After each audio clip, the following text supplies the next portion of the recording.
What's up, thinkers? Welcome to the channel. Subscribe for more thoughts that challenge how you see life. Let's begin. What if I told you that the person holding you back from greatness isn't your boss, your circumstances, or even your own lack of discipline? It's your best friend. You know the one. The person you text every day. The one you grab drinks with on Friday nights. The one who knows all your secrets. Society tells you friendship is sacred, that these bonds make life worth living.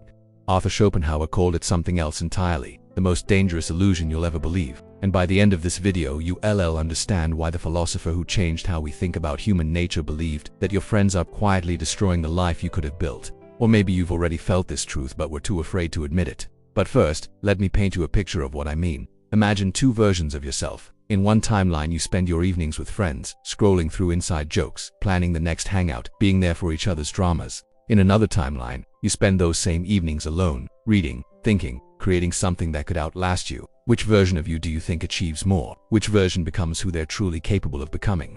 Hold that thought, because what I'm about to reveal will completely change how you see every friendship in your life. Timeline 1. You still talking about that business idea 5 years later. Timeline 2. Already built it. Timeline 1. You knows everything about everyone else's problems. Timeline 2. Solved your own. So why does everyone insist that friendship is essential? Why does society treat solitude like a disease that needs curing? Here's the uncomfortable truth you've been avoiding. You cling to friendship because it lets you escape from yourself. And Schopenhauer spent his entire life studying why humans do this and what it costs them. Arthur Schopenhauer wasn't just some pessimistic philosopher sitting in an ivory tower. He was a man who saw through the fundamental lie that society built its entire social structure on. And what he discovered was this. Society doesn't actually value friendship, it values conformity. And friendship is just the prettiest cage they could design to keep you in line. But here's what Schopenhauer knew that nobody talks about. The person who needs constant companionship is unsocially healthy. They're terrified of facing the one relationship they can never escape, the relationship with themselves. While everyone else is scheduling coffee dates and group chats, the truly exceptional are doing something completely different. And that difference, that's exactly what will change everything you thought you knew about human connection.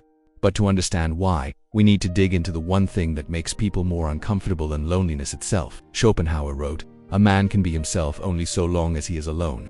If he does not love solitude, he will not love freedom. For it is only when he is alone that he is really free." Read that again. Really let it sink in.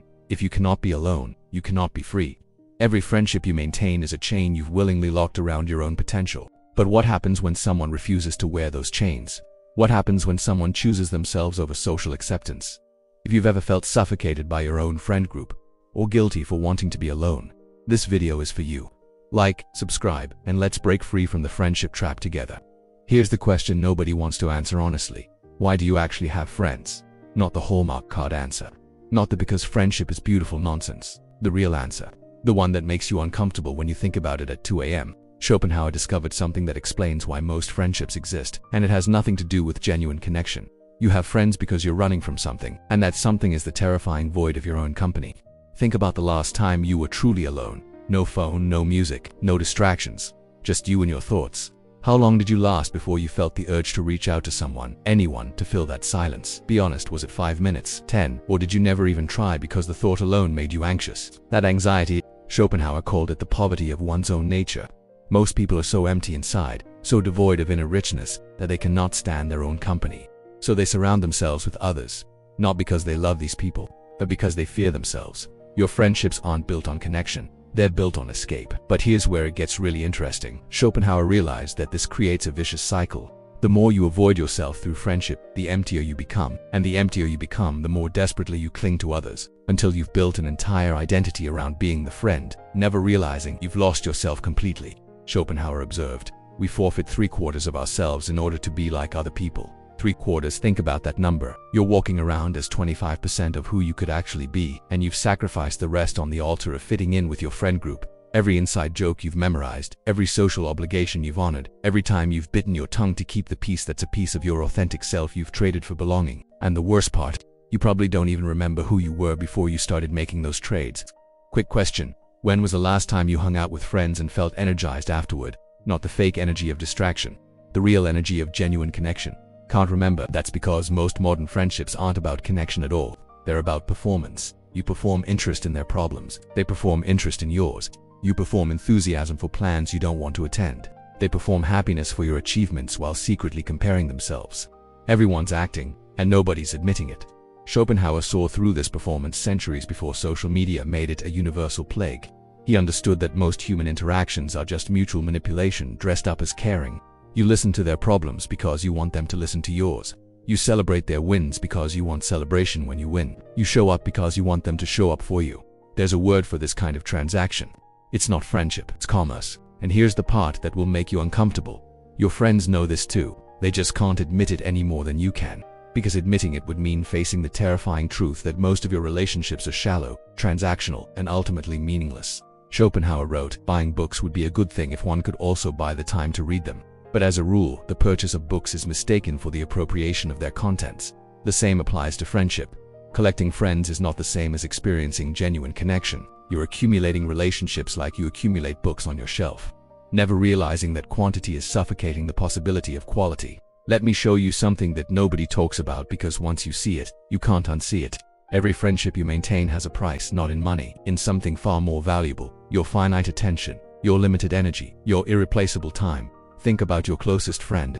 How many hours per week do you spend on that relationship? Texting, calling, meeting up, thinking about their problems, processing their drama. Now multiply that by every friend you have.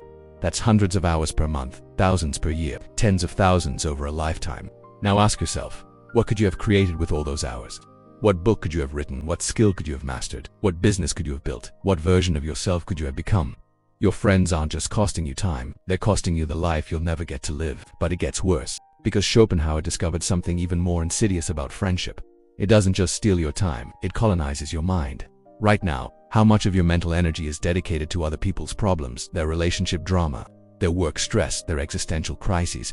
You're carrying their emotional weight like it's your own, and it's crushing the space where your own thoughts should exist. Schopenhauer observed that ordinary people go through life without ever thinking deeply about anything. They fill their minds with gossip, small talk, and other people's opinions because they lack the courage to develop their own ideas. Sound familiar? That's because your friendships are actively preventing you from thinking original thoughts. Every time you're about to have a breakthrough insight, your phone buzzes. Another friend needs you, another crisis requires your attention, another conversation pulls you away from yourself. And the truly tragic part, you've convinced yourself this is what it means to be a good person, to be available, to be supportive, to sacrifice your own development for the sake of others who would unhesitate to do the same to you.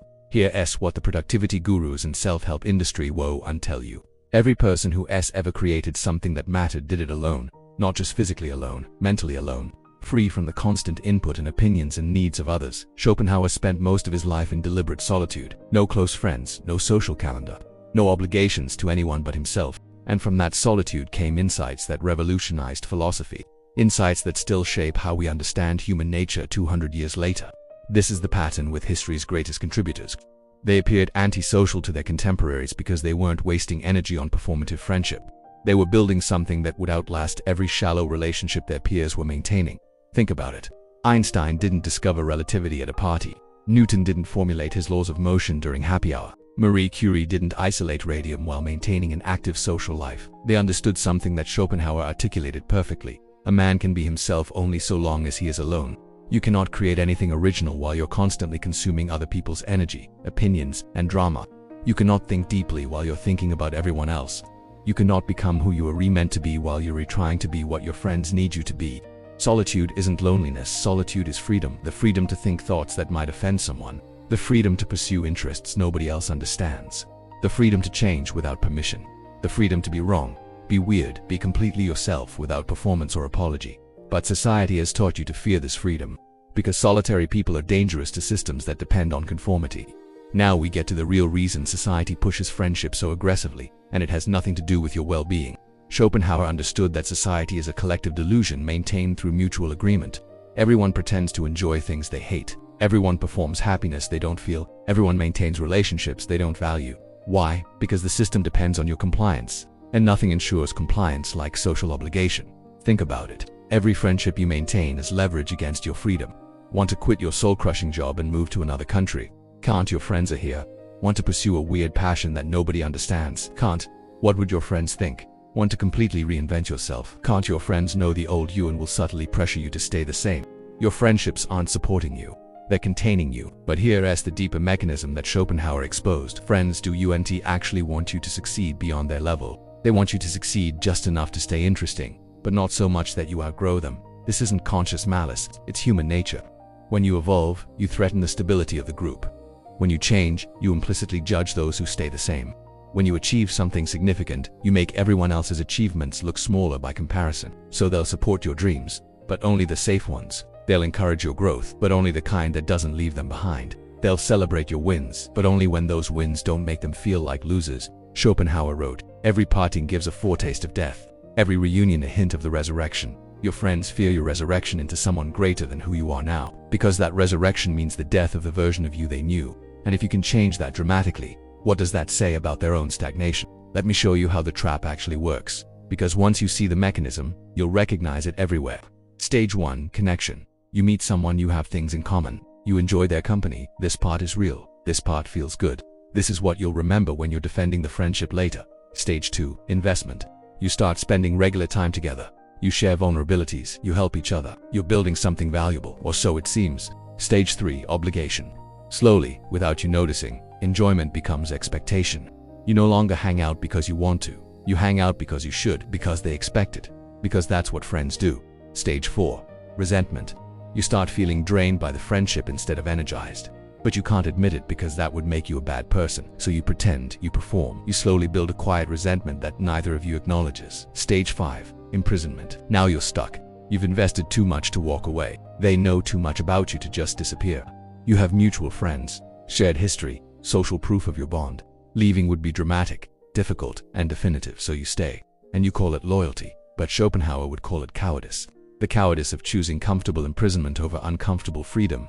How many of your friendships are currently in stage 4 or 5? Be honest. How many people are you maintaining relationships with out of obligation rather than genuine desire? And here's the question that will haunt you. How much of your life are you sacrificing to sustain these hollow connections?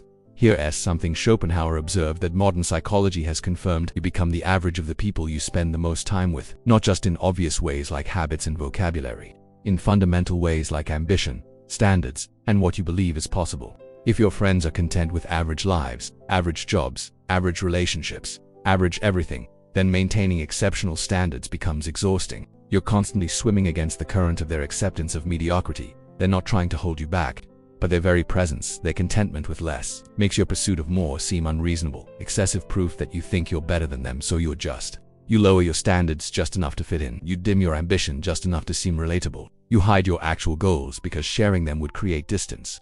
And slowly, without realizing it, you become as mediocre as the company you keep. Schopenhauer put it bluntly: the more unintelligent a man is, the less mysterious existence seems to him.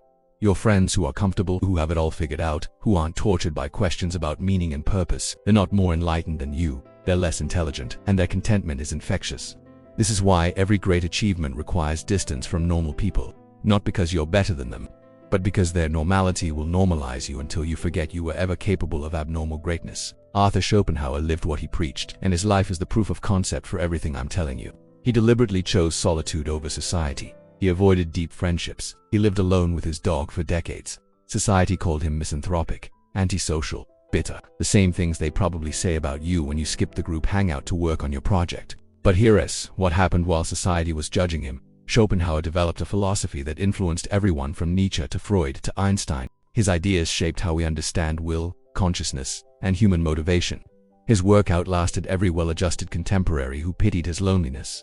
He wasn't lonely. He was free. Free to think thoughts that would have been impossible in the echo chamber of friendship.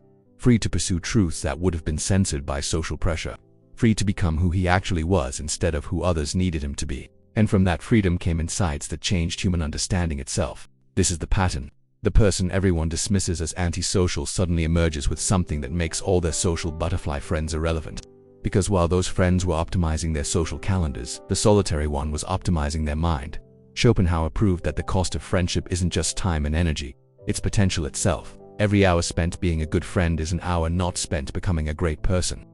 Here's what nobody tells you about choosing solitude over friendship. Your moment will come, but it won't look like anyone else's success story. The friends who ditched you will see your achievements and claim they always believed in you. The people who called you antisocial will suddenly want to reconnect. The ones who said you needed balance will ask for advice on how you did it, and you'll realize something profound. They were never against you. They were against the mirror you held up that showed them their own wasted potential. Schopenhauer wrote, "Talent hits a target no one else can hit. Genius hits a target no one else can see." While you were alone, You weren't just working on projects, you were locating targets that your friends couldn't even see, because they were too busy aiming at the obvious goals that everyone else was chasing. Your solitude gave you the clarity to see what mattered and the focus to pursue it without distraction. Your lack of friends gave you the time to become someone worth being. Your social isolation gave you the mental space to think thoughts worth thinking. The loneliness you felt wasn't a problem to solve. It was the price of admission to a life that most people will never experience. Here's what Schopenhauer knew that society desperately wants to hide from you. The people who change the world are always the ones who are willing to be misunderstood by it.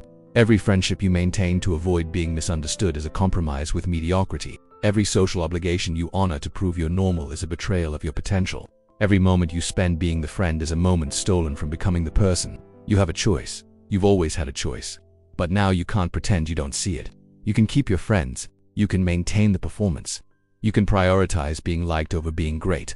And there's no judgment in that choice. Most people make it. It's the comfortable choice, the safe choice, the choice that ensures you'll never be alone, but you'll also never be free. You'll never know who you could have been if you'd had the courage to find out. You'll never create the thing that only you could create. You'll never live the life that was waiting for you on the other side of social acceptance. Or you can choose the path that Schopenhauer chose. The path of deliberate solitude, of protecting your inner world from the demands of others, of becoming so complete in yourself that friendship becomes optional rather than essential. Schopenhauer's final lesson: a man can be himself only so long as he is alone. If he does not love solitude, he will not love freedom. For it is only when he is alone that he is really free. You'll regret having friends when you finally see what you could have built with all the time, energy, and mental space you gave them. You'll regret it when you realize that the life you wanted was always available, but you chose connection over creation. You'll regret it when you're old and the friendships have faded anyway, and all you have left is the person you could have been but weren't. The question isn't whether friendship is good or bad. The question is whether it's worth what it costs, and only you can answer that.